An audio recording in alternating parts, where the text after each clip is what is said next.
Bon. Bien, bonsoir à tous. Merci d'être présents à ce nouveau rendez-vous du 50. Alors aussi bien, on a des gens en présentiel et on les remercie d'avoir fait le déplacement.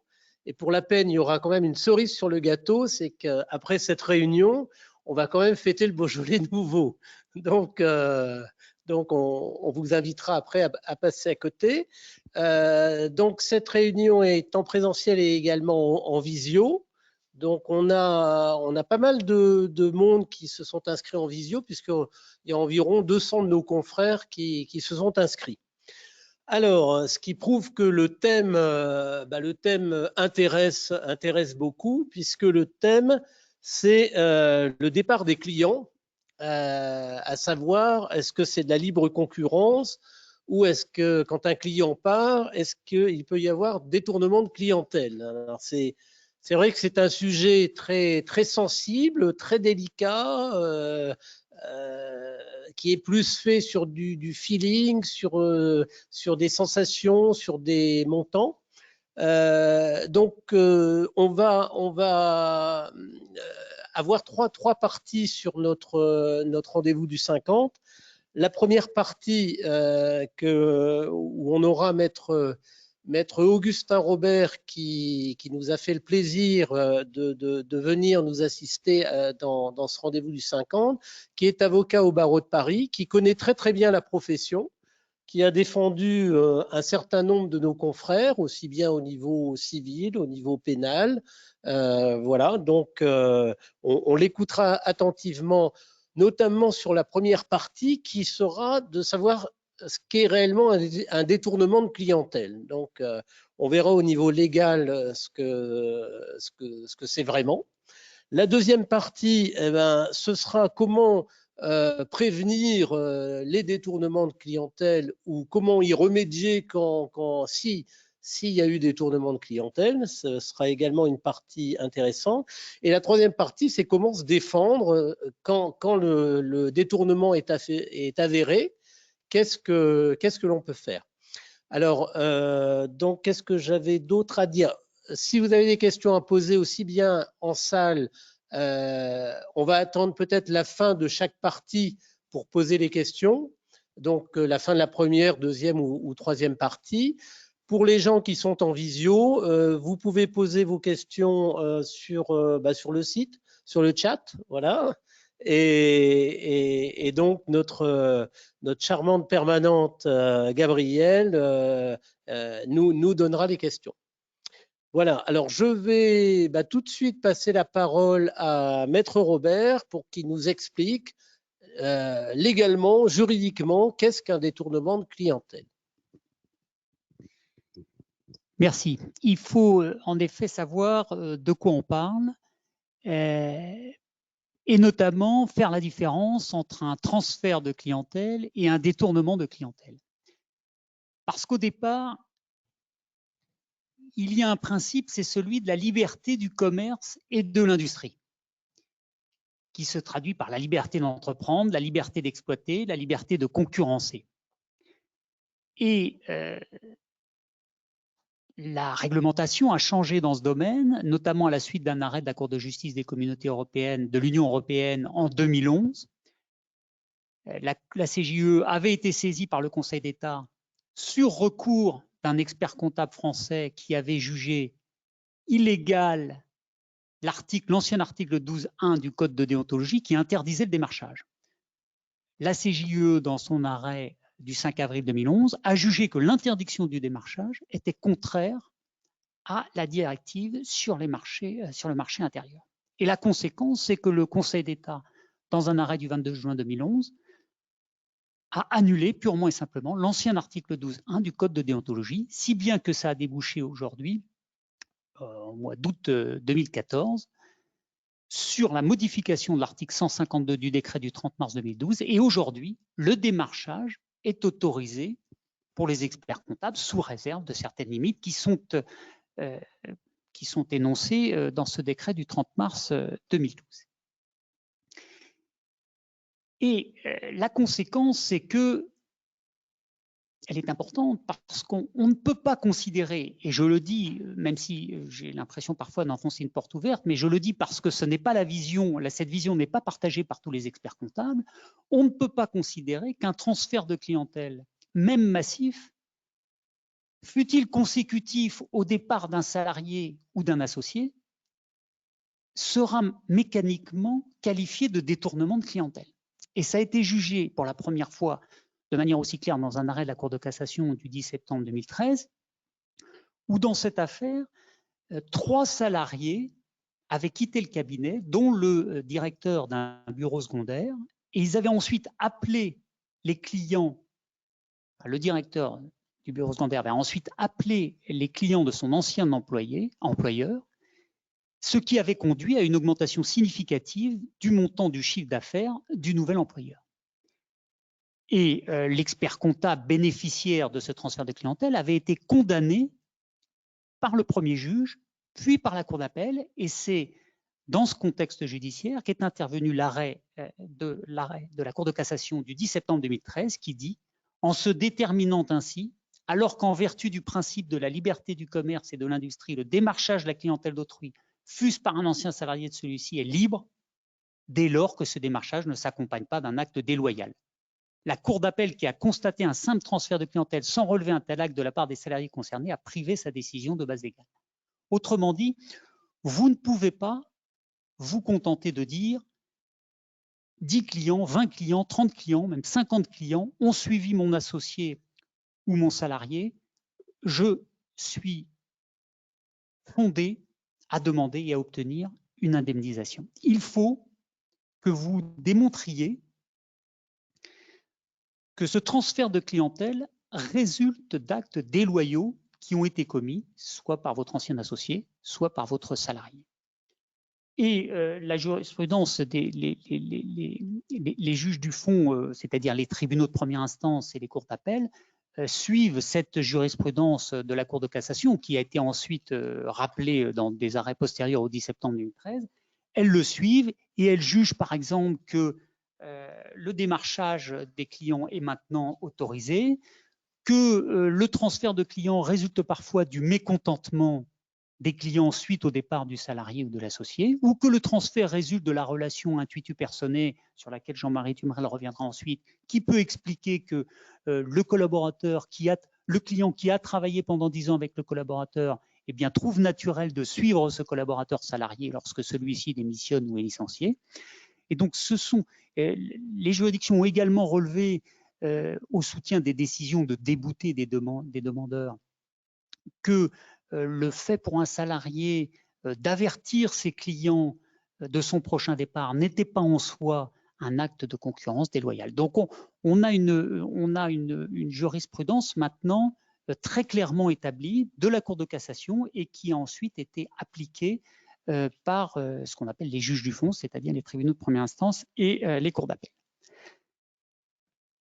Alors, ça ne veut pas dire que tout est autorisé et que vous n'avez que vos yeux pour pleurer.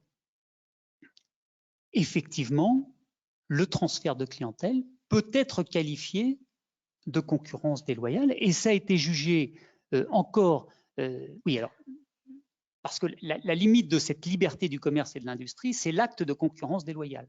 Et c'est là que c'est l'article 1240 du Code civil, tout fait de l'homme qui cause à autrui un dommage oblige celui par la faute duquel il est arrivé à le réparer. Une faute, un préjudice, un lien de causalité entre la faute et le préjudice. Et vous avez notamment la Cour d'appel d'Aix-en-Provence qui a jugé que la concurrence consiste dans l'utilisation de procédés contraires aux usages loyaux du commerce pour nuire à un concurrent afin de détourner sa clientèle et est caractérisée par la confusion, le dénigrement, la désorganisation et le parasitisme. Ça, ce sont des exemples d'actes de concurrence déloyale dont la preuve devra être rapportée par celui qui entend s'en plaindre. Donc, on a rappelé ce que pouvait être la confusion, le dénigrement, le parasitisme, la désorganisation. La Cour de cassation a rappelé dans un arrêt récent du 18 novembre 2020 que l'appropriation par des procédés déloyaux d'informations confidentielles relatives à l'activité d'un concurrent et de sa clientèle constitue un acte de concurrence déloyale. C'est intéressant cet arrêt parce que en appel, c'était une décision de la Cour d'appel de Paris du 3 mai 2018. En appel, la Cour d'appel avait jugé qu'il n'y avait pas de concurrence déloyale et que le transfert de clientèle s'était opéré régulièrement. Or, il s'est avéré que les salariés démissionnaires avaient édité des documents comptables de plus de 30 clients. Et parmi ces 30 clients, on retrouvait une quinzaine de clients qui avaient suivi les salariés démissionnaires. Et la Cour de cassation a cassé l'arrêt d'appel en reprochant à la Cour d'appel d'avoir jugé qu'il n'y avait eu aucun acte de concurrence déloyale sans vérifier que l'employeur, celui qui avait recruté les salariés démissionnaires, n'avait pas exploité les données qui avaient été éditées par les salariés démissionnaires. Autrement dit, le fait pour l'employeur d'utiliser les données qui ont été sorties ou transférées ou copiées par les salariés démissionnaires, données qui concernent des clients, peut être un acte de concurrence déloyale. Encore faut-il en apporter la preuve, mais ça, nous y viendrons plus tard. D'autres exemples ont été relevés. La Cour d'appel de Bordeaux a relevé comme indice de concurrence déloyale la concomitance de la démission du salarié et des lettres de résiliation, et également le fait, comme dans l'arrêt de la Cour de cassation du 18 novembre 2020 que je viens de citer, le fait que le salarié démissionnaire avait copié des fichiers clients qu'il avait ensuite utilisés chez son nouvel employeur. La Cour d'appel de Riom, dans un arrêt récent du 30 juin 2021, a sanctionné un cabinet d'expertise comptable qui avait récupéré, entre guillemets, un salarié, et ce salarié lui avait apporté des informations confidentielles concernant les clients, notamment le montant des honoraires pratiqués. Et ça avait permis au nouvel employeur de faire des devis adaptés et de faire résilier un certain nombre de missions par l'intermédiaire du client. Et là, le cabinet d'expertise comptable a été condamné à indemniser celui qui avait été victime de ce détournement de clientèle sur la base de 3 années de marge brute correspondant au client détourné. Puis on a un arrêt plus ancien de la Cour d'appel de Montpellier qui avait retenu également la simultanéité des courriers, leur nombre, la similitude des termes employés et le fait que tous les clients n'avaient qu'un point commun, celui de connaître le salarié démissionnaire.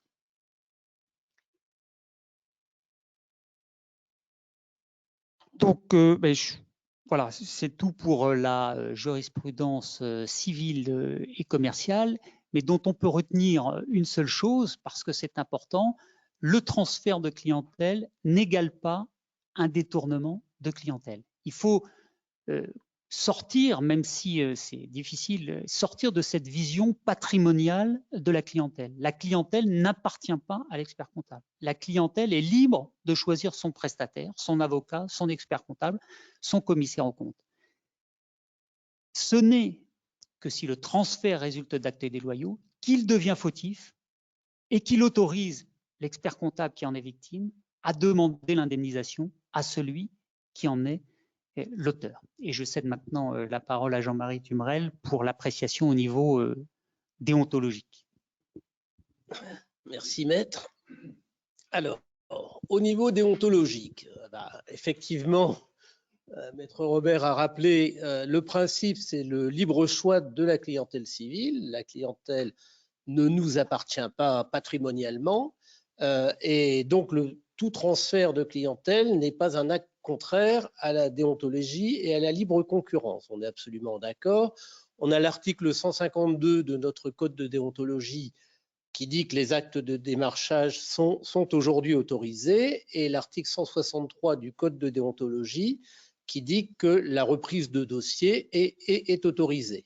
Donc il y a eu des arrêts de principe effectivement qui ont confirmé cela, et il y a eu une décision de la Chambre nationale de discipline également qui a confirmé cette position.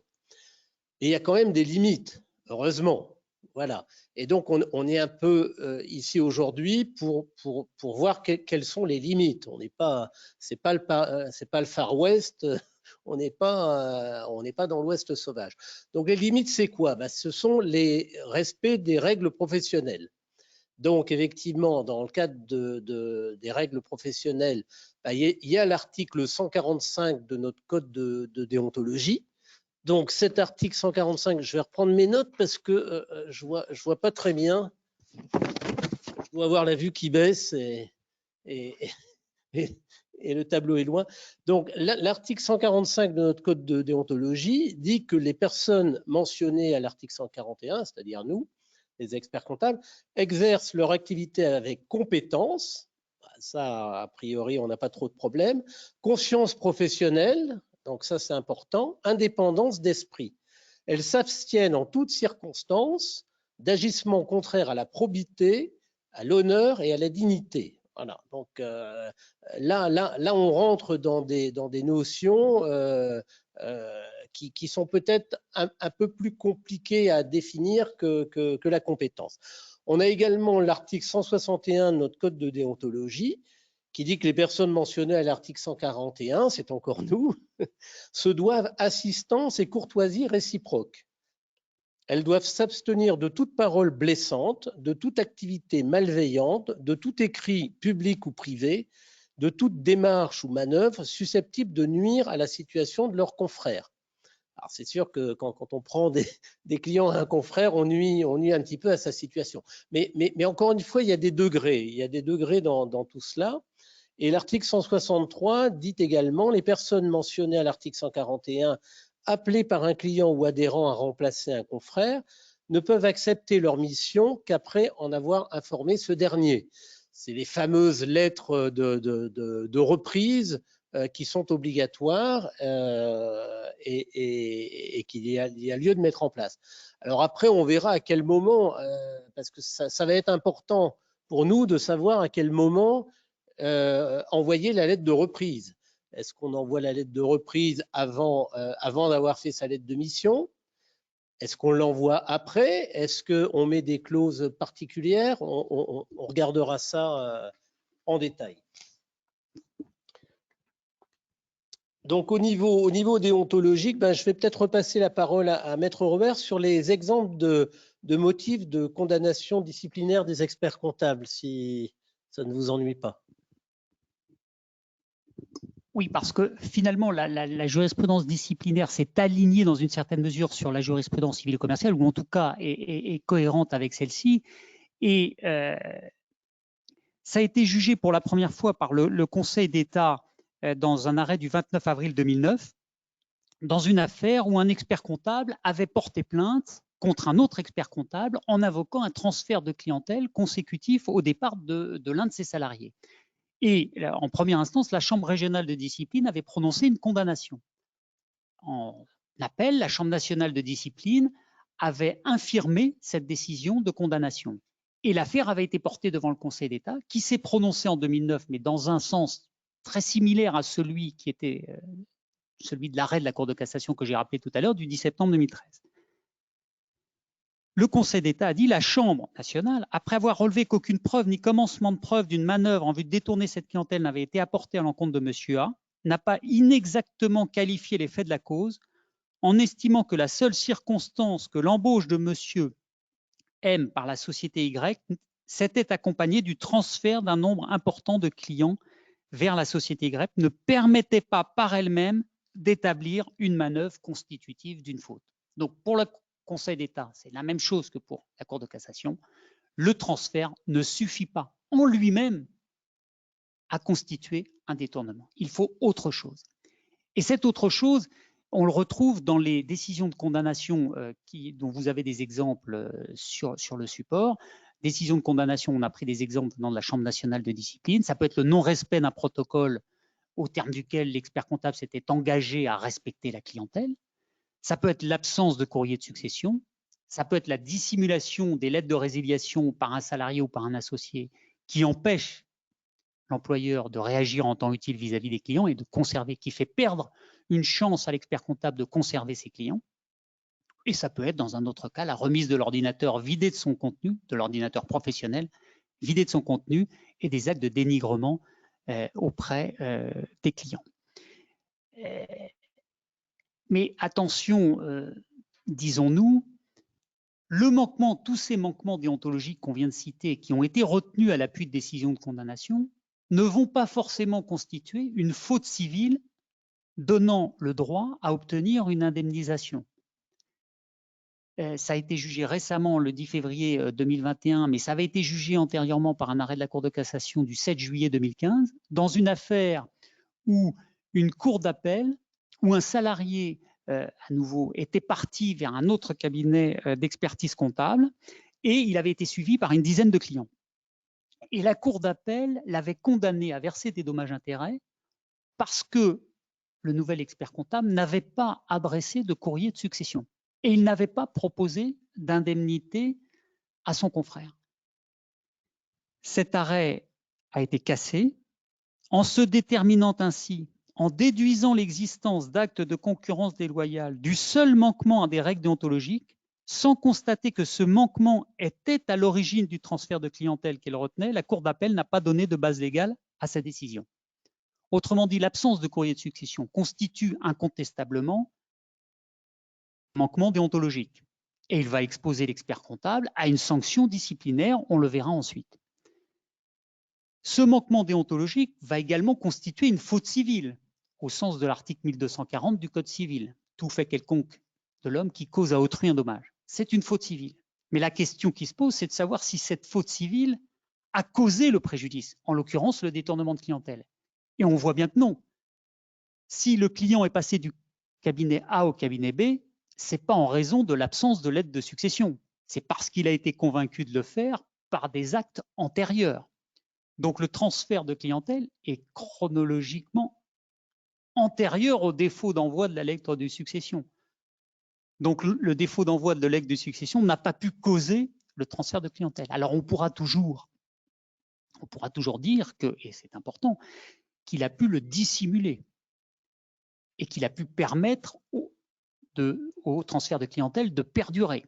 Mais il faudra effectivement, c'est un raisonnement différent. Et ça a été la même chose, la même solution a été donnée récemment dans un arrêt du 10 février 2021 par la Cour de cassation dans une affaire là où il était reproché à l'expert comptable d'avoir commencé à travailler sans avoir attendu l'acceptation de son prédécesseur. L'expression est un peu curieuse parce qu'il n'y a pas d'acceptation nécessaire, et sans attendre que l'ordre se soit prononcé alors que l'ordre avait été saisi du litige. Et la Cour de cassation a jugé de la même manière. Il résulte de ce texte, l'article 1240, qu'un manquement à une règle de déontologie ne constitue un acte de concurrence déloyale par détournement que s'il est établi que ce manquement est à l'origine du transfert de clientèle alléguée. Alors, en synthèse, quid du client qui souhaite rejoindre un ancien collaborateur stagiaire ou qui souhaite rejoindre un ancien collaborateur ou stagiaire qui vient de s'installer? Vous l'avez compris, ce fait ne constitue pas en lui-même un acte de concurrence déloyale, sauf si on peut montrer qu'il y a eu un dénigrement de l'ancien employeur. Parce qu'effectivement, il arrive qu'on dise, moi, vous savez, votre dossier ne sera plus traité, je m'en vais, votre dossier sera maltraité, les honoraires sont scandaleux, je vais vous proposer mieux. Ça, ce sont des actes de concurrence déloyale. Sauf également si ce transfert résulte d'un détournement de fichiers clients par un procédé déloyal. On a vu tout à l'heure que le fait pour un salarié démissionnaire de copier des documents confidentiels relatifs aux clients qui vont permettre à son nouvel employeur ou qui vont lui permettre lui-même de gagner du temps et de profiter finalement des efforts qui ont été faits par son ancien employeur constitue également un acte de concurrence déloyale. Là, il y aura également faute si l'expert comptable bénéficiaire du transfert viole des engagements contractuels. Ça, on le verra ensuite parce que c'est très important et c'est un moyen justement de remédier ou de même de prévenir le transfert de clientèle. Et puis, il faut surtout avoir une appréciation globale du contexte, le volume de clients concernés, le chiffre d'affaires du cabinet et la proposition d'indemnisation qui a été faite ou non à l'ancien employeur. Alors, nous arrivons au terme de la première partie. Donc, s'il y a des questions sur ce point précis qui est la qualification de détournement de client.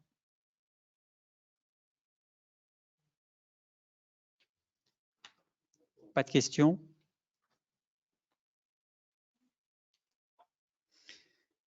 Donc, la difficulté qu'il y a, en tout cas les conditions qui sont posées à la qualification de détournement, vous l'avez compris, rendent nécessaire de pouvoir prévenir ce détournement pour éviter d'avoir à se retrouver dans l'obligation de prouver le détournement de clientèle. Et je vais laisser la parole à Jean-Marie Tumarel. Merci. Alors, effectivement, comment on limite les risques de départ de notre clientèle? La première chose, c'est déjà dans la relation du client par rapport au cabinet. Effectivement, la relation entre l'expert comptable et le client, c'est quand même une relation intuitu personae. La relation, elle est très personnelle, elle est quand même basée sur la confiance et à mon avis, il faut travailler ça. Si effectivement l'expert comptable suit son dossier de loin et laisse son collaborateur ou laisse même son stagiaire qui va devenir expert comptable, je dirais, faire tout le travail, c'est sûr qu'à un moment donné, le client va avoir comme personne de référence ce collaborateur ou ce stagiaire qui devient expert comptable et va moins avoir l'expert comptable lui-même comme personne de référence, comme personne intuitu personné. Donc moi, je pense que le premier point pour limiter le départ de clientèle, eh ben, c'est de savoir la conserver. Alors la conserver comment? Déjà, on a une obligation de regarder les dossiers de nos clients, de savoir qu'est-ce qu'il y a dans les dossiers de nos clients. C'est-à-dire qu'au moins, on doit faire annuellement, et parfois on le fait plus, mais au moins annuellement, quand on sort les états financiers, on fait le point avec le collaborateur.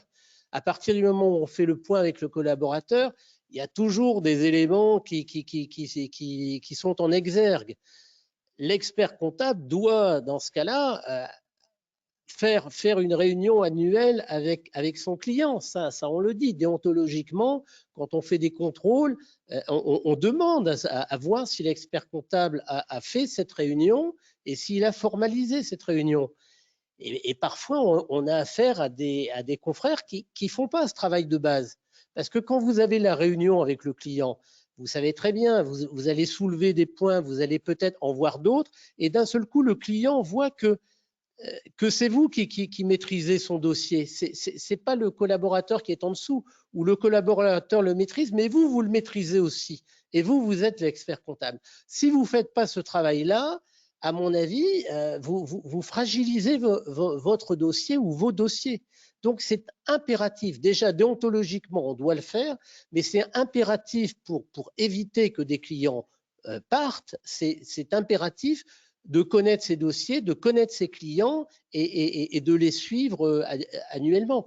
Alors, c'est vrai que plus le cabinet grossit, moins on va avoir le temps de le faire, mais il faut s'astreindre à ça, sinon vous vous empêchez d'avoir un élément qui est important. Et dans ce cas-là, le départ du collaborateur ou du stagiaire, c'est vraiment un gros risque de départ de client si vous n'avez pas fait ce travail à la base. Voilà, donc le premier conseil qu'on peut vous donner, c'est d'entretenir la relation client et de connaître techniquement le dossier de votre client. Si on demande à un expert comptable, tel client, il fait quoi? Et qu'il est incapable de vous dire si c'est une pizzeria ou une crêperie, ça peut poser des problèmes. Et dans le cadre de nos contrôles, quand on fait des contrôles, on a des confrères qui suivent pas leurs clients. Donc, je sais bien que ce n'est pas votre cas parce que sinon vous ne seriez pas ici, mais c'est important. Donc, limiter le départ en connaissant les dossiers.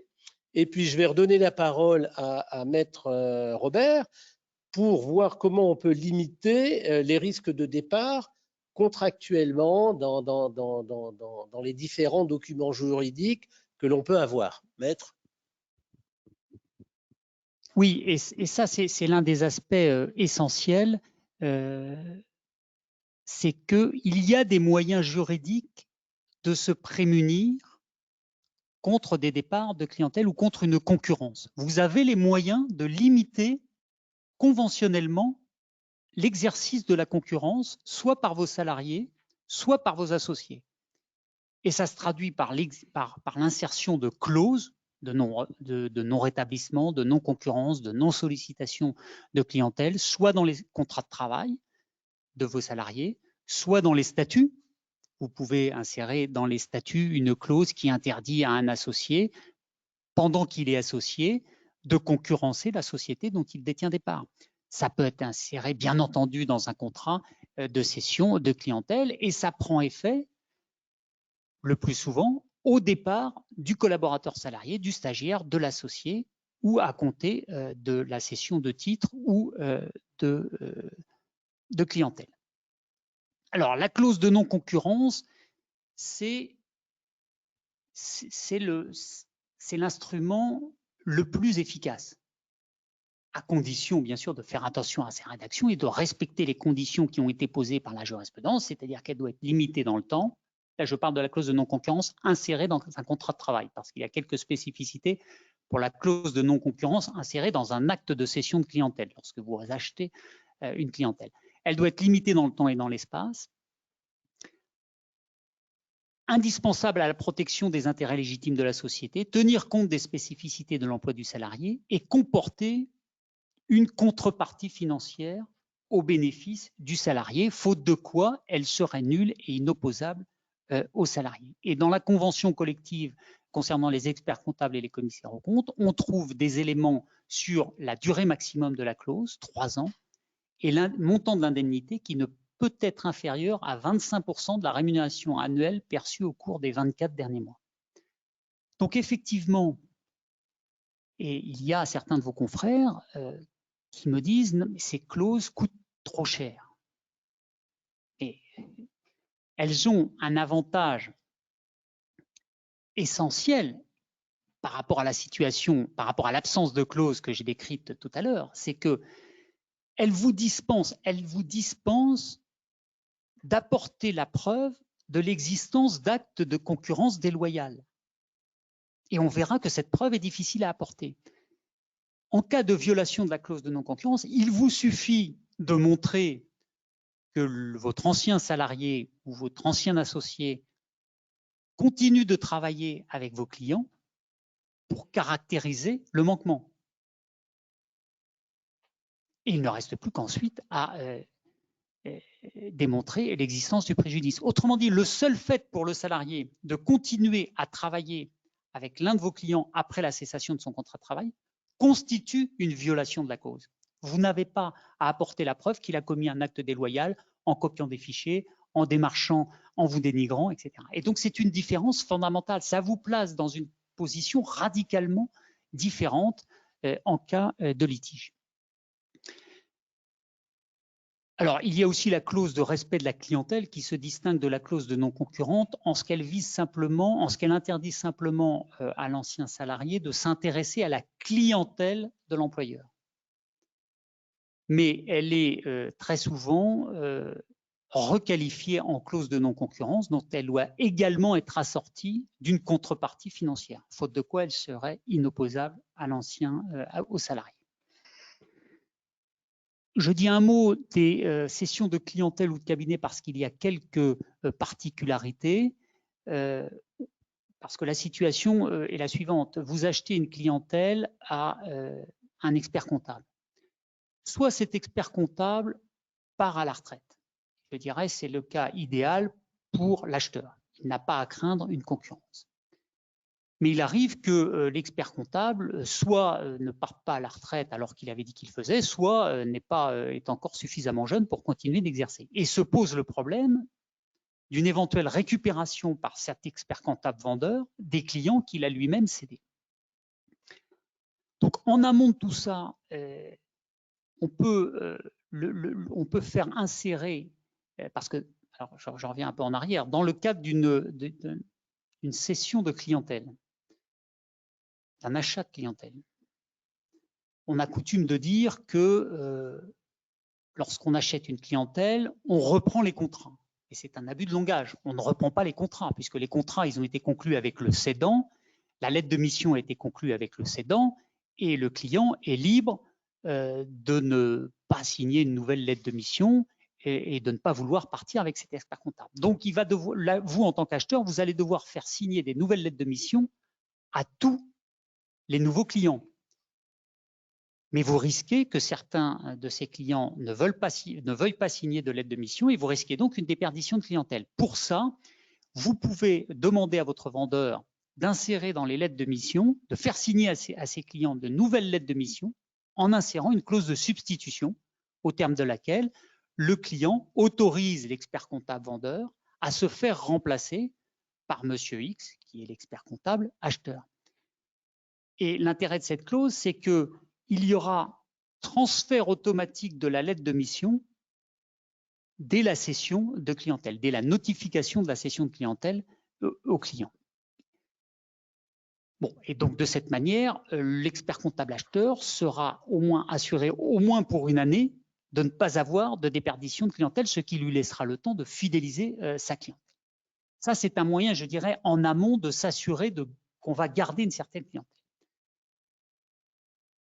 La protection minimum, mais elle est souvent mise en place, mais souvent parfois de manière imparfaite dans la rédaction, c'est d'exiger du vendeur de clientèle qu'il s'engage à ne pas vous faire concurrence. Donc c'est un peu l'équivalent de la clause de non-concurrence pour le salarié. On demande au vendeur de ne pas vous faire concurrence. Attention à une particularité, c'est que lorsque le vendeur est également salarié de la société dont les parts sont vendues, dont les parts ou le fonds sont vendus, il doit également y avoir une contrepartie financière. Ça, c'est un point qui est méconnu de la part des experts comptables. On peut également insérer dans l'acte de cession une clause de présentation ou d'accompagnement. Et puis, en l'absence de toutes ces précautions élémentaires, l'acheteur pourra toujours invoquer un mécanisme qui est prévu par le Code civil, qui est la garantie d'éviction. Article 1626 du Code civil. Le vendeur doit à son acheteur la paisible jouissance de la chose vendue, en l'occurrence la clientèle. Et ça a été jugé par la Cour de cassation dans un arrêt qui concernait des experts comptables le 12 mai 2015. Un salarié avait vendu sa participation minoritaire au cabinet, dans un cabinet d'expertise comptable. Il était resté salarié pendant 1 an, puis il était parti en emmenant avec lui des clients. Et l'expert comptable acheteur avait invoqué, il n'y avait pas, la clause de non-concurrence était expirée, et l'acheteur a donc invoqué cette garantie d'éviction, et il a obtenu gain de cause devant la Cour d'appel. Et ce qui est intéressant, c'est que devant la Cour de cassation, le défendeur disait mais il n'y a pas lieu à garantie d'éviction parce que je n'ai commis aucun acte positif de détournement de clientèle. Et la Cour de cassation a rejeté ce pourvoi en jugeant, ayant constaté que les 10 clients repris par M. X après son départ de la société in extenso faisaient partie de la clientèle X et relevaient qu'ils généraient, selon la valorisation proposée par M. X, un chiffre d'affaires annuel de 30 000 €, dont la société dont les parts avaient été cédées avait ainsi été privée, la Cour d'appel, qui n'était pas tenue de procéder à la recherche inopérante invoquée à la deuxième branche du moyen, a légalement justifié sa décision. Autrement dit, pour l'acheteur, il n'est pas besoin de démontrer que le vendeur a commis des actes de détournement de clientèle pour reprendre son ancienne clientèle. Il lui suffit de démontrer qu'il a continué de travailler avec ses anciens clients après la cession. On se trouve un peu dans la même situation que s'il y avait une clause de non-concurrence. Alors, je crois que nous arrivons maintenant effectivement au...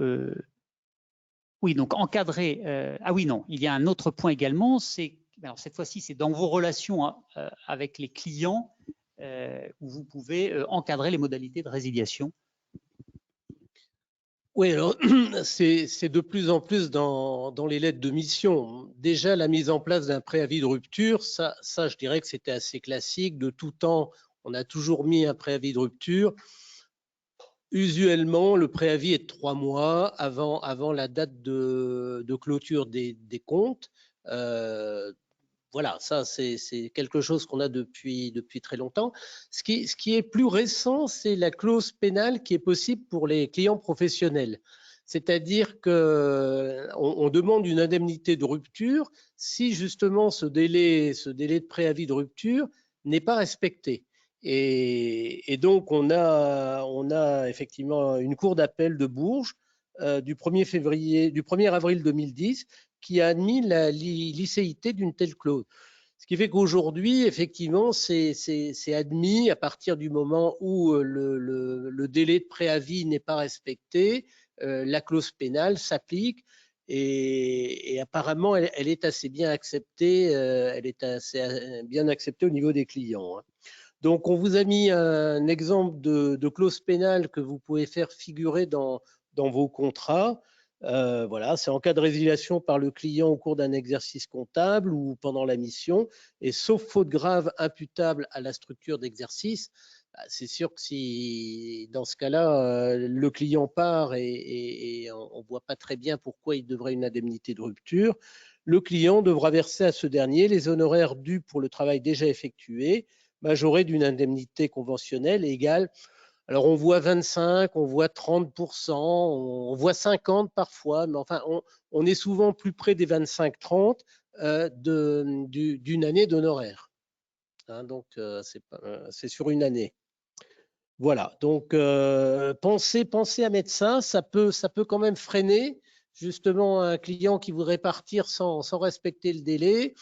S'il s'aperçoit qu'il va avoir 30% d'indemnité à payer sur les honoraires qu'il avait versés l'année dernière, ça peut quand même freiner les départs un peu intempestifs. Donc là, on va arriver à la troisième partie. Et donc, avant de passer à la troisième partie, on va voir si on a des questions. Donc, est-ce que vous avez, au niveau de la salle, je pose la question, est-ce que quelqu'un... Non?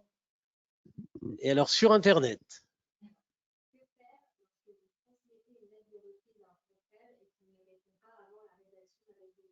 Ah, alors la question est, que faire lorsque vous avez transmis une lettre de reprise à un confrère et que le confrère ne vous répond pas avant la rédaction? C'est-à-dire qu'on a envoyé la lettre de reprise avant de faire la lettre de mission.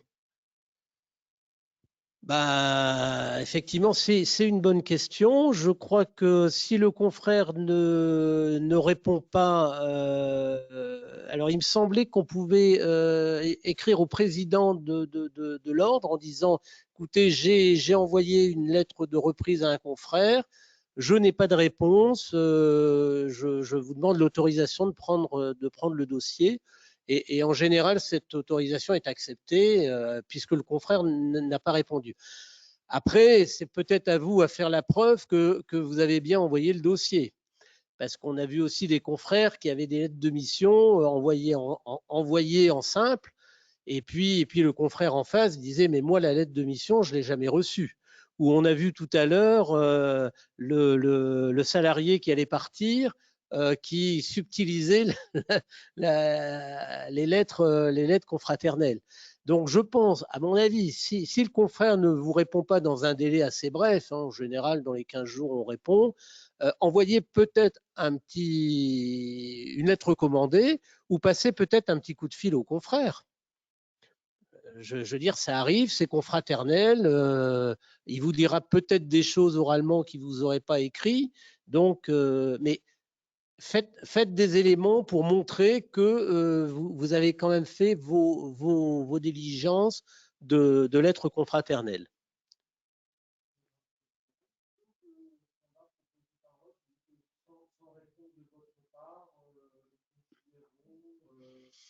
Alors, il y a peut-être effectivement, le confrère nous dit, est-ce qu'il n'y a pas une clause qui dit sans réponse de votre part, on reprendra le dossier. Oui, vous pouvez effectivement mettre cette clause pour éviter tout contentieux postérieur, surtout si ça ne porte pas sur un dossier, mais que ça porte sur 5 dossiers, sur 10 dossiers, sur 15 dossiers. Moi, je vous conseille quand même d'avoir des éléments plus importants que uniquement cette mention. Imaginez que le confrère en face dit, attendez, j'ai jamais reçu votre courrier, confrère. Alors, vous me mettez sans réponse de votre part, je reprends le dossier. Le courrier, je ne suis même pas sûr que vous me l'avez envoyé. Je n'ai pas eu en recommandé, vous ne m'avez pas appelé, vous ne m'avez même pas envoyé un mail. Donc, prenez quand même vos précautions. Et je pense que, surtout dans des dossiers sensibles comme ça. Hein. Maître Robert. Oui, je vais faire une petite publicité pour les publications, je crois, du Conseil supérieur, mais il y a un petit guide qui s'appelle le guide d'acceptation et de maintien des missions. Et il y a effectivement toutes les différentes situations qui sont envisagées avec des modèles de lettres à chaque étape. Euh, la lettre de succession, mais si le client conteste les honoraires, la lettre qu'il faut adresser au client et puis au président, et puis si la contestation n'est pas... Bon, c'est un guide, je trouve, très utile. On a parlé de la clause de non-concurrence concernant les salariés, qu'elle devait être limitée dans le temps et dans l'espace, et avoir une contrepartie financière sur une unité. Qu'en est-il pour les collaborateurs libéraux? Est-ce qu'on applique les mêmes principes? Alors, je vais répéter la question, je ne sais pas si tout le monde l'a bien entendu. C'est sur la clause de non-concurrence qui serait appliquée à un contrat avec un collaborateur qui serait en libéral, un confrère, ou c'est de savoir est-ce qu'il faut qu'elle soit dans l'acte? Maître Robert va nous donner la réponse. Déjà, il faut savoir ce que vous entendez, quel est le statut de ce collaborateur libéral, quel est le contrat qu'il a avec son cabinet d'expertise comptable. Parce que est-ce de la sous-traitance? La sous-traitance? Mais la sous-traitance, non. Là, c'est le régime. S'il n'y a pas de relation de subordination, si on exclut la requalification possible en contrat de travail, dans ce cas-là, le sous-traitant ou le prestataire de service, il n'est pas soumis aux mêmes conditions que le salarié. C'est-à-dire qu'elle ne doit pas nécessairement être assortie, la clause ne doit pas nécessairement être assortie d'une contrepartie financière. Ça, c'est propre au contrat de travail. Mais voilà, la sous-traitance, après, pose d'autres problèmes. Hein. Le problème d'un éventuel exercice illégal et de couverture d'exercice illégal, enfin, sauf s'il est expert comptable, bien entendu. Il est expert comptable. Bon, on va passer alors à la troisième partie qui, je pense, est celle qui va vous intéresser le plus. Comment se défendre? Alors, comment se défendre? Au niveau de l'ordre, on a quand même mis en place des moyens. Donc, on a appelé ça les actions non judiciaires. On a à l'ordre plusieurs commissions qui peuvent prendre en charge ces situations un petit peu litigieuses. On a d'abord la commission résolution des litiges. Alors, cette commission résolution des litiges, elle n'est pas uniquement axée aux litiges liés au détournement de clientèle. Elle traite beaucoup d'autres dossiers. Mais le détournement de clientèle rentre également dans la compétence de cette commission, puisque cette commission traite des litiges qui relèvent de manquements déontologiques. Et le détournement de clientèle, on peut penser que, à juste titre, que ça rentre dans les manquements déontologiques si ce détournement de clientèle est avéré. Donc, cette commission résolution des litiges, elle fonctionne comment? Il y a 20 commissions par an, donc vous voyez, c'est quasiment deux par mois. Il y a à peu près 8 dossiers par commission. Donc, la commission va effectivement convoquer ou inviter les deux parties, le plaignant et la partie qui se défend. On écoute les deux intéressés, et si vraiment on s'aperçoit qu'il y a un manquement déontologique, la commission peut effectivement décider qu'il y ait une convocation devant le président de l'ordre, peut demander un article 31, ça arrive assez souvent.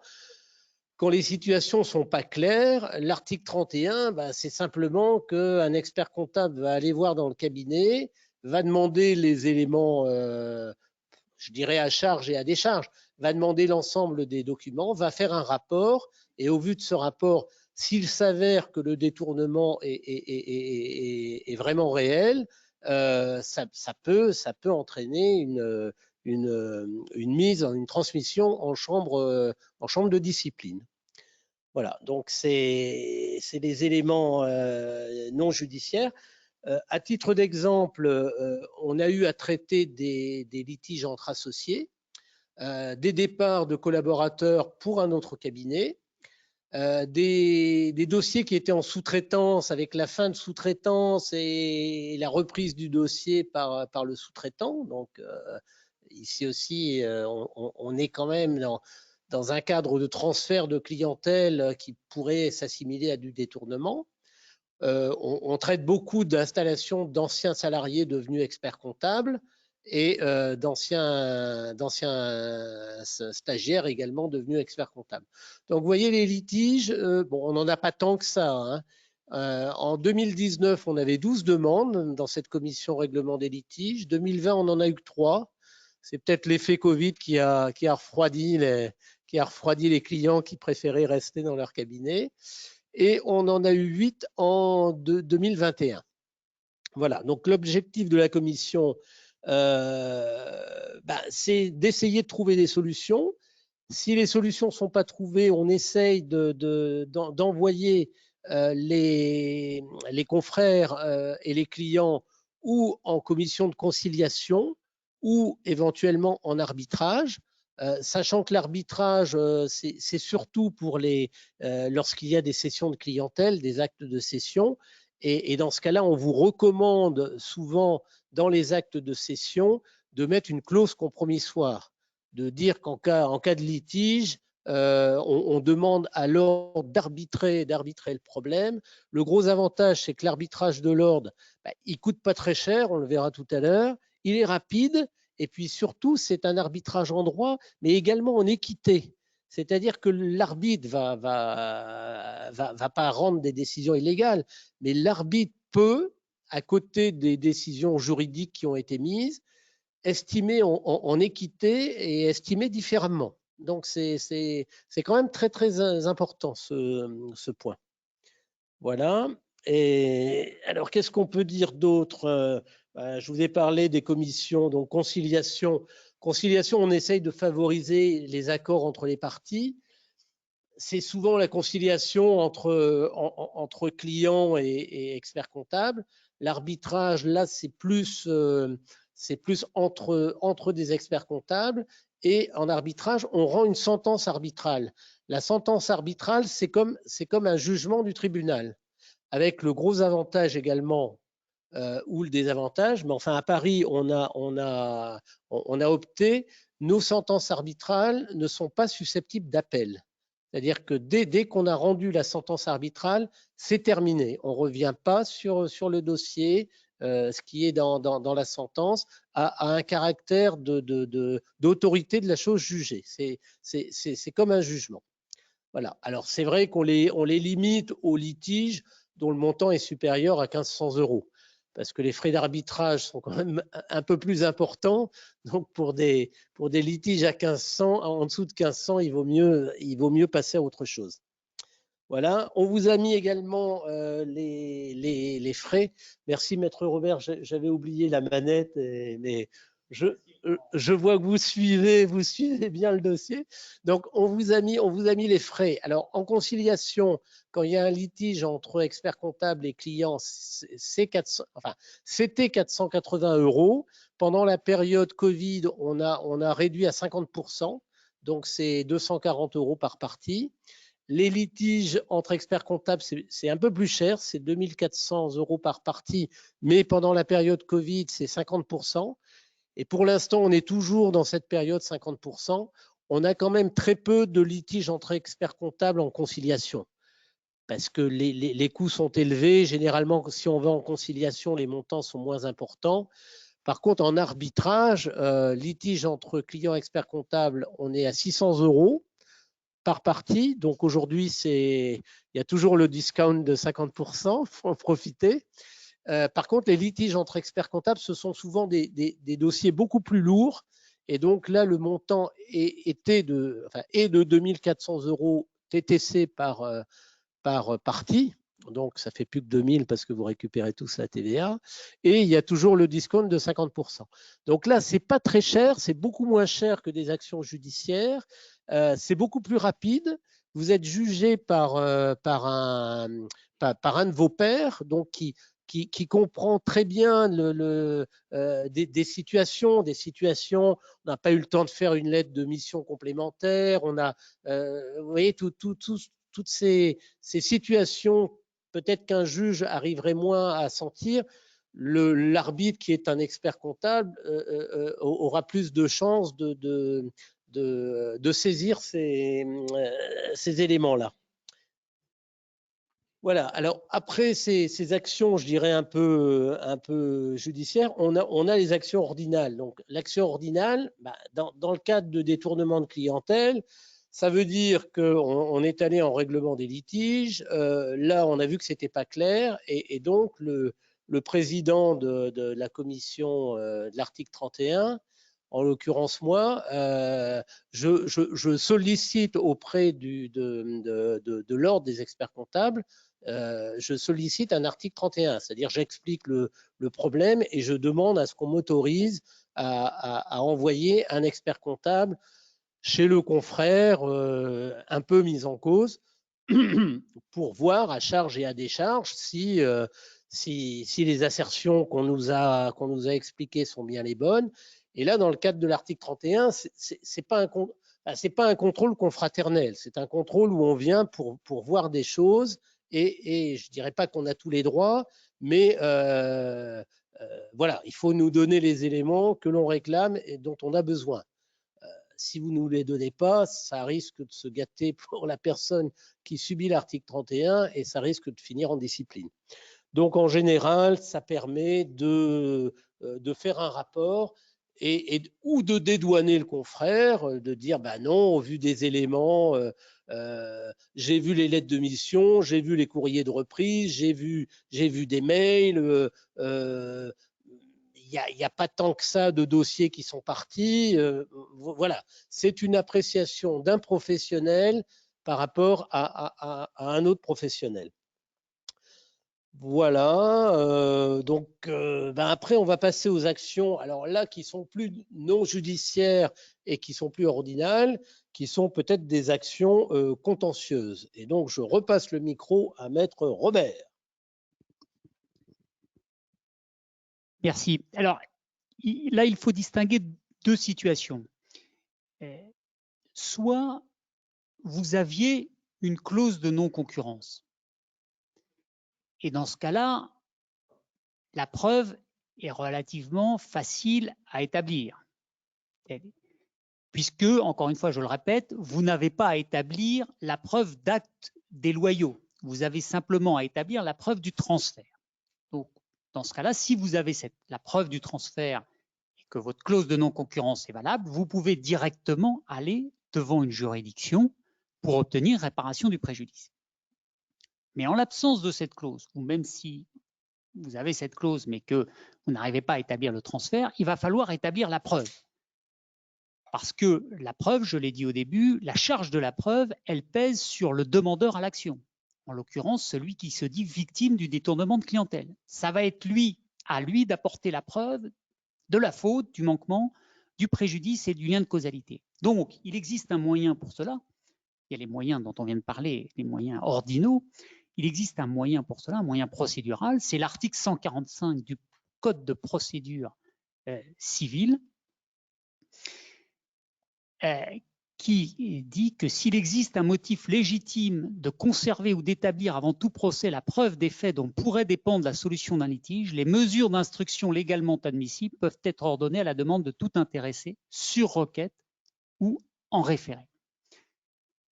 Alors ce texte, c'est-à-dire qu'on s'adresse au juge des référés et on lui demande en général la nomination d'un huissier de justice qui aura pour mission de faire des investigations dans la société d'expertise comptable dont on soupçonne qu'elle s'est rendue coupable d'actes de concurrence déloyale. Pour cela, il faut 4 conditions. D'abord, il faut que la demande soit formée avant tout procès au fond. C'est un préalable. Ensuite, il faut arriver à démontrer au juge à qui vous allez demander la désignation de l'huissier, il faut arriver à démontrer au juge qu'il y a une possible action au fond. C'est-à-dire qu'il faut lui montrer que vous avez des indices qui laissent penser qu'il y a pu avoir une action en concurrence déloyale. Autrement dit, que votre action n'est pas manifestement vouée à l'échec. Troisième condition, il faut que la mesure que vous demandez au juge d'ordonner soit utile à la résolution du litige. Et quatrième condition, il faut que cette mesure soit légalement admissible. Mais une fois que vous avez rempli ces conditions, le juge, et vous pouvez, je précise parce que c'est important, si vous avez des raisons de penser, et c'est en matière de concurrence déloyale, c'est la plupart du temps le cas, si vous avez des raisons de penser que celui qui va être l'objet de la mesure, qu'il existe un risque qu'il fasse disparaître des preuves, alors vous pouvez demander la mesure de manière non contradictoire, c'est-à-dire sur requête. En pratique, vous déposez une requête, seul le juge en a connaissance, c'est-à-dire que s'il la rejette, personne d'autre n'en aura connaissance, et s'il l'accepte, vous seul en aurez connaissance.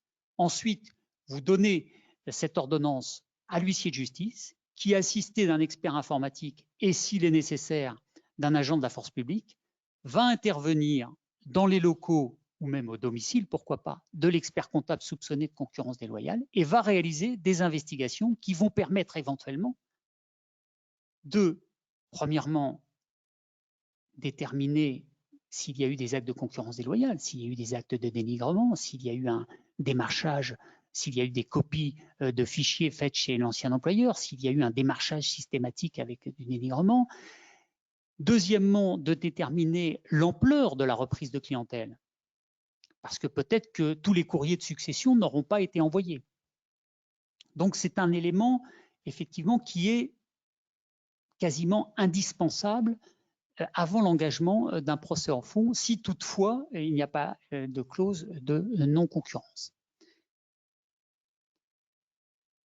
Alors là, effectivement, il y a des exemples de décisions qui montrent que c'est pas le respect de la vie personnelle du salarié ne constitue pas en lui-même un obstacle à l'application de l'article 145, dès lors que la mesure ne s'analyse pas en une mesure d'investigation générale, c'est-à-dire qu'elle doit être ciblée. Et sinon, le juge est attentif, le juge à qui on présente la requête est attentif à ce qu'on n'aille pas à la pêche aux informations. Il faut que les informations soient ciblées et qu'on lui démontre que ces informations ont pour but, vont être utiles à la résolution du litige qui est probable. Et dès lors qu'on a récupéré ces preuves, on peut ensuite envisager l'engagement, l'introduction d'une action au fond devant l'un des tribunaux compétents. Donc les tribunaux compétents, c'est soit le conseil de prud'homme si on invoque la violation par le salarié d'une clause de non-concurrence, ou si même en l'absence de clause de non-concurrence, on invoque la violation par le salarié de son obligation de loyauté, qui l'oblige pendant l'exécution de son contrat de travail à ne pas concurrencer son employeur et à consacrer toute son activité à son employeur. Ça, c'est la compétence du conseil des prud'hommes. Et pour tous les faits qui sont commis en dehors de l'exécution du contrat de travail, c'est la compétence soit du tribunal judiciaire si l'action est envisagée contre un expert comptable personne physique, soit du tribunal de commerce si vous envisagez une action contre une société commerciale, SARL, SAS, d'expertise comptable. Et l'objectif de cette action, sur la base des éléments de preuve qui ont été préalablement obtenus, c'est d'obtenir premièrement la cessation des actes déloyaux et surtout la réparation des dommages causés, qui vous ont été causés par la perte de clientèle.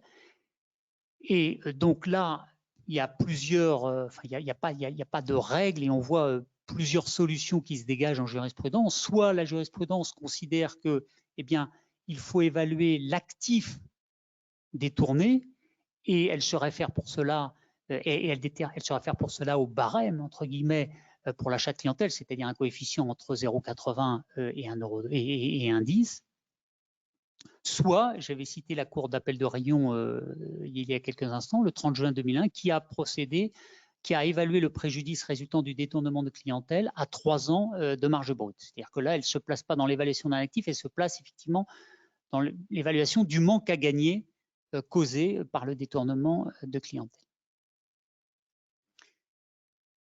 Et puis, il y a également en parallèle, mais on en parlera également, il peut y avoir des passages de l'une à l'autre des actions dans l'élaboration d'une stratégie judiciaire, il y a le possible engagement d'une action disciplinaire. Alors effectivement, tout expert comptable peut saisir directement la chambre régionale de discipline pour se plaindre de faits dont il aurait subi un préjudice. La chambre de discipline, elle peut justifier une sanction si c'est avéré que les faits sont là. Les sanctions, ça peut aller de la réprimande, du blâme avec inscription au dossier. Il peut y avoir une suspension pour une durée déterminée avec sursis, une suspension sans sursis, et ça peut même aller jusque la radiation.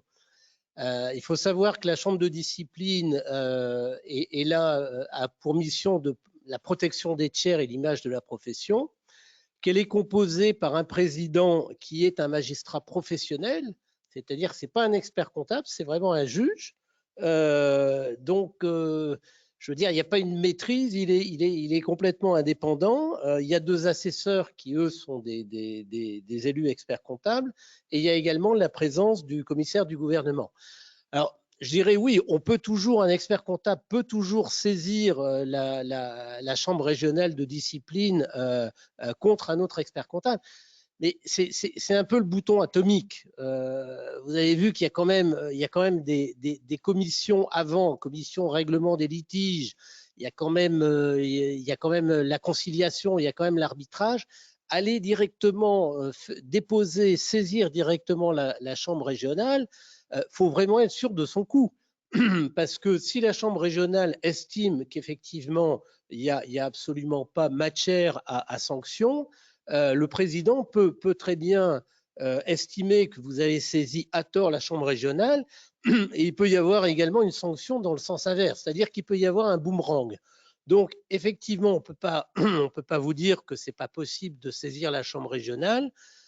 Moi, je serais quand même très mesuré avant que l'expert comptable saisisse la chambre régionale sans avoir utilisé les moyens qui existent pour obtenir réparation. Je ne sais pas ce qu'en pense Maître Robert. Il ne va pas être d'accord. Non, si je suis d'accord, il faut tout utiliser, c'est-à-dire il faut commencer par les moyens non contraignants qui sont mis à votre disposition par l'ordre, et puis progresser vers le plus contraignant.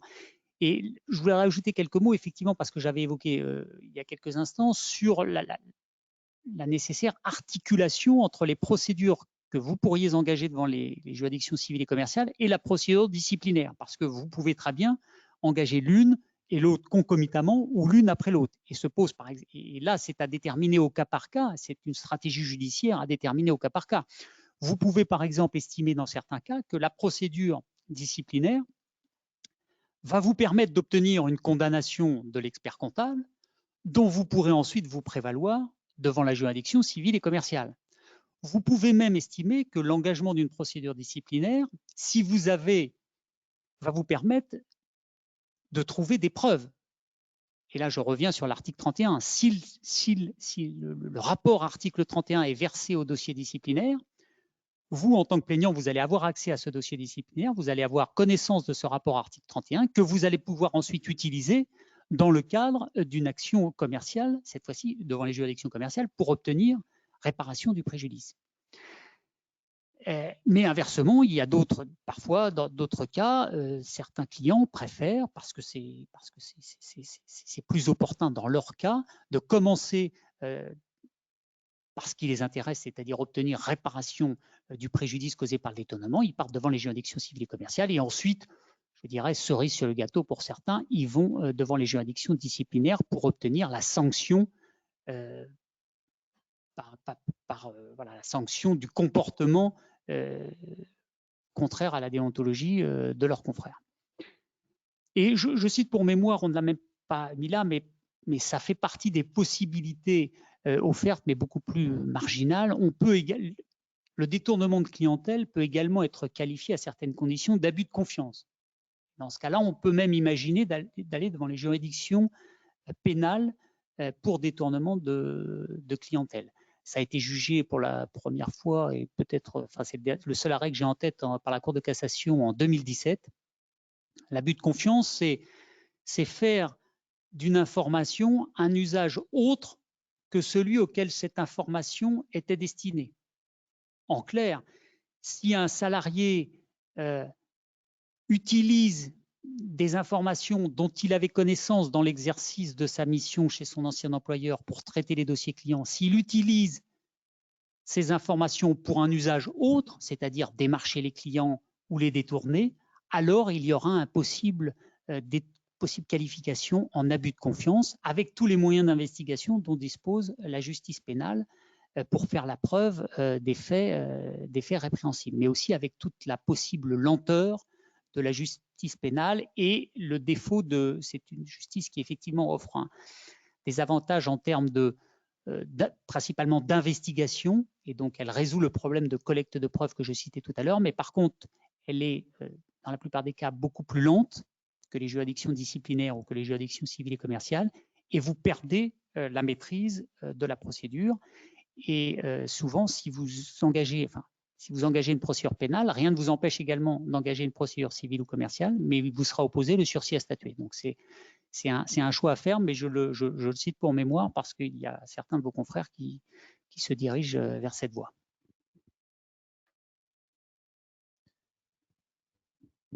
Bien, on est dans les délais, il nous reste un petit quart d'heure, donc est-ce qu'il y a des questions dans la salle? On va commencer par la salle. Non, pas de questions. Ah, si, une question.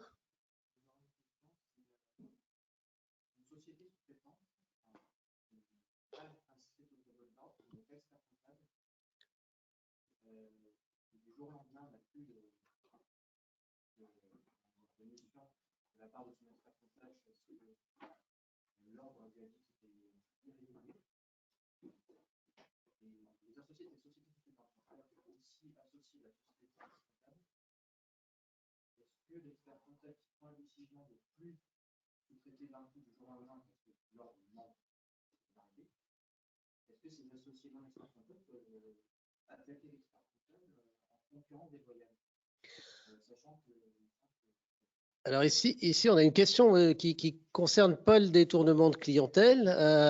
Donc notre confrère nous dit un expert comptable sous-traite à une société qui n'est pas expert comptable des dossiers. Du jour au lendemain, l'expert comptable rompt le contrat de sous-traitance parce que l'ordre lui a demandé, c'est ça? Non? L'ordre n'est pas favorable à la sous-traitance avec des non-membres. Et donc, la question était de savoir si les non-membres pouvaient se retourner contre l'expert comptable.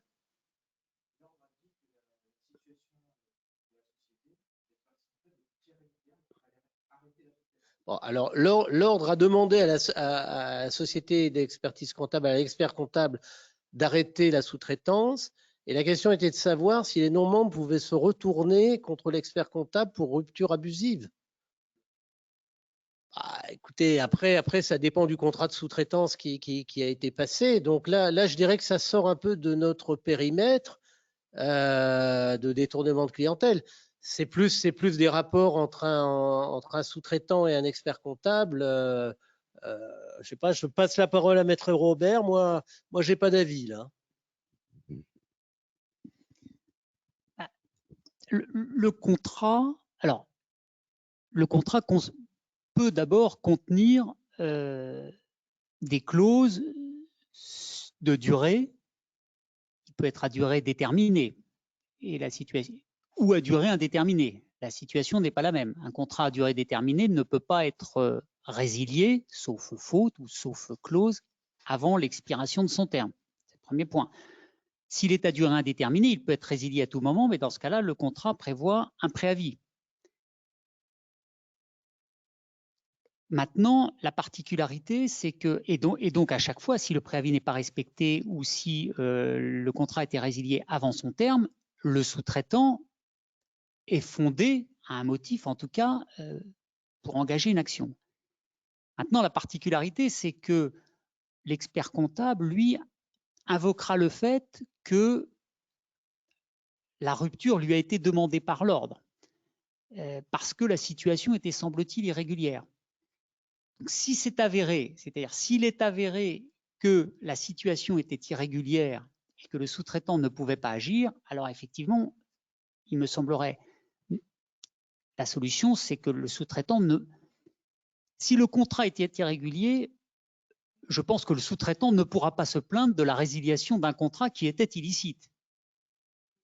Mais toute la question, c'est de savoir si ce contrat était illicite ou pas, parce qu'un contrat de sous-traitance avec un non-membre de l'ordre, je le dis ici prudemment, il est certainement pas favorisé par l'ordre, parce qu'on sait que ça peut donner lieu à des dérives et ça peut cacher une couverture d'exercice illégal. Mais pour autant, il peut être régulier. Il n'est pas forcément synonyme de couverture d'exercice illégal. Donc, c'est difficile de répondre à votre question de manière générale, enfin de manière précise.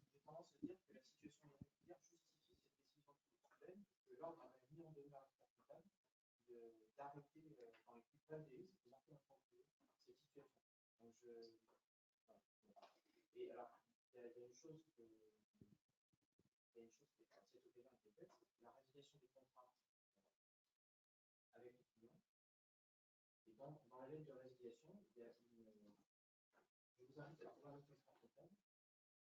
Et il y a aussi une mention, j'ai une autre structure d'expertise comptable et je peux signer un contrat avec vous avec cette nouvelle structure.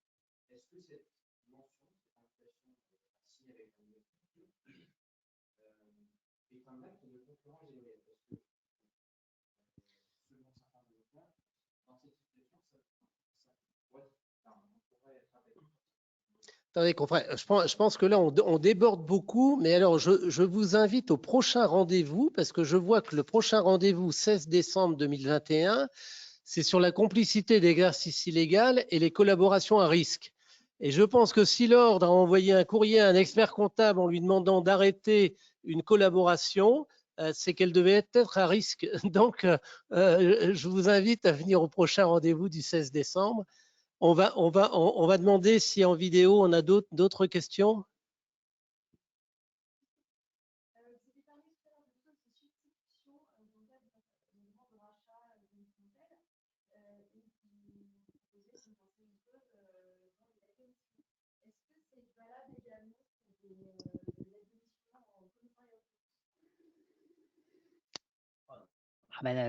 En commissariat aux comptes, seulement la situation est différente parce que là, le commissaire aux comptes est désigné par l'Assemblée générale. Oui, alors je répète la question, c'est est-ce que les clauses de substitution qu'on a évoquées il y a quelques instants, je le répète pour ceux qui sont en webinaire, peuvent être insérées dans des lettres de mission avec des commissaires aux comptes? Et donc, ma réponse, c'est que il me semble que non, car le commissaire aux comptes est désigné par l'Assemblée générale et un commissaire aux comptes en place ne peut pas prévoir de se substituer, de se faire substituer par un autre commissaire aux comptes. Alors, question vidéo.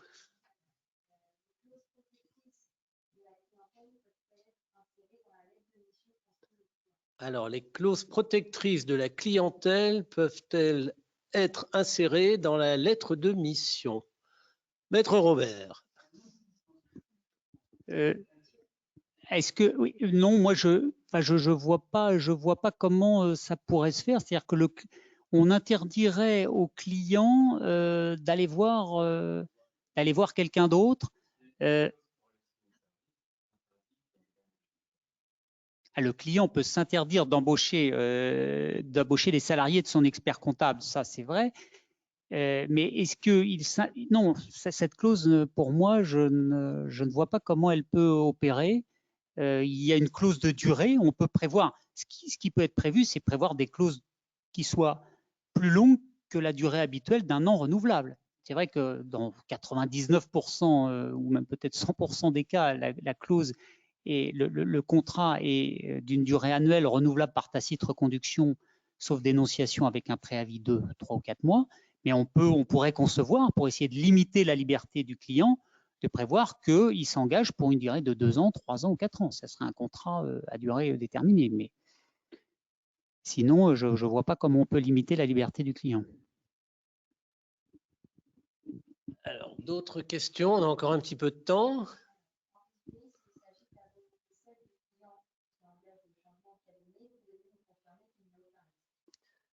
Alors, la question est de savoir si c'est la volonté seule du client de changer de cabinet, est-ce qu'il n'y a pas de risque?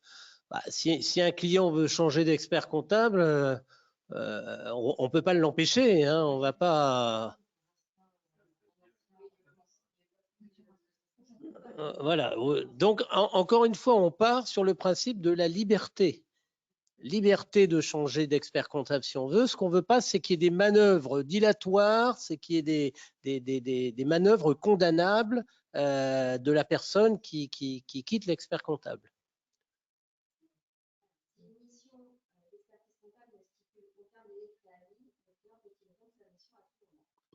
Alors, ça, c'est une bonne question. S'il n'y a pas de délai de préavis dans la lettre de mission, est-ce que le client peut rompre à tout moment? C'est contractuel. S'il n'y a pas un délai de préavis, il n'y a pas de délai de préavis. Hein. Je parle sous l'autorité de Maître Robert. Hein. Et encore une question? Allez, une dernière et après il y a le pot du Beaujolais. Et l'Assemblée qui est devant moi est très impatiente. Hein.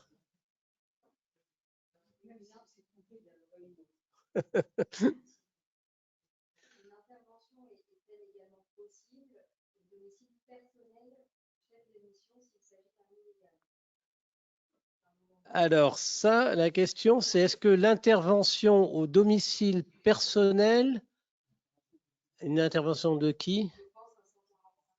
Alors ça, oui, une intervention dans le cadre d'un article 145 du Code de procédure, est-ce qu'elle est possible au domicile du salarié ou de l'illégal? Je vais passer la parole à Maître Robert.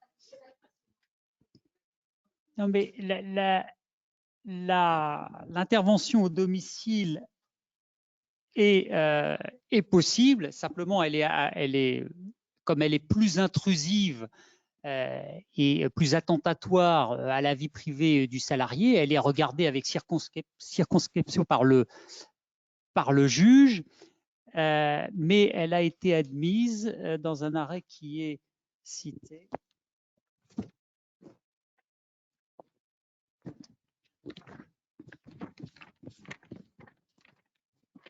On va le retrouver. Oui, elle a été admise notamment par la Chambre sociale de la Cour de cassation. Le respect de la vie personnelle du salarié ne constitue pas en lui-même un obstacle à l'application de l'article 145, dès lors que le juge constate que les mesures qu'il ordonne procèdent d'un motif légitime et sont nécessaires à la protection des droits de la partie qui les a sollicités.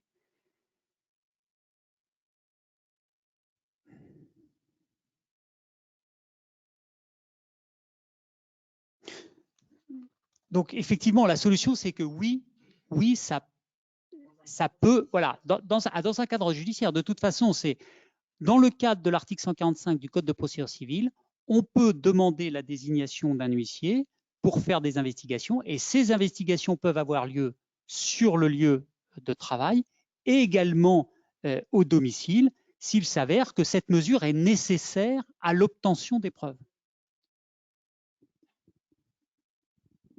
Allez, une dernière question et après c'est terminé. Alors, quel est le délai de prescription de l'action en détournement de clientèle? Maître Robert. C'est la prescription de droit commun, c'est-à-dire 5 ans, et le délai court à partir du moment où la victime du fait a eu connaissance du dommage ou aurait dû avoir connaissance du dommage. Mais ici, la connaissance est souvent immédiate, c'est à partir du moment où le client part.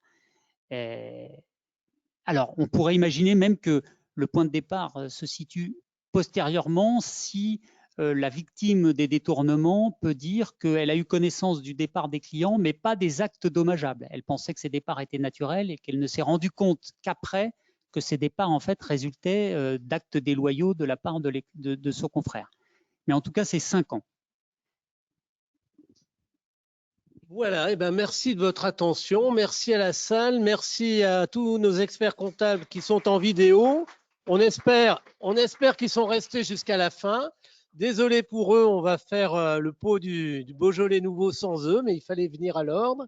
Et alors, je vous donne à tous rendez-vous le 16 décembre pour un nouveau rendez-vous du 50 sur les complicités d'exercice illégal et les collaborations à risque, qui sera animé par mon brillant confrère Michel Bodanovitz.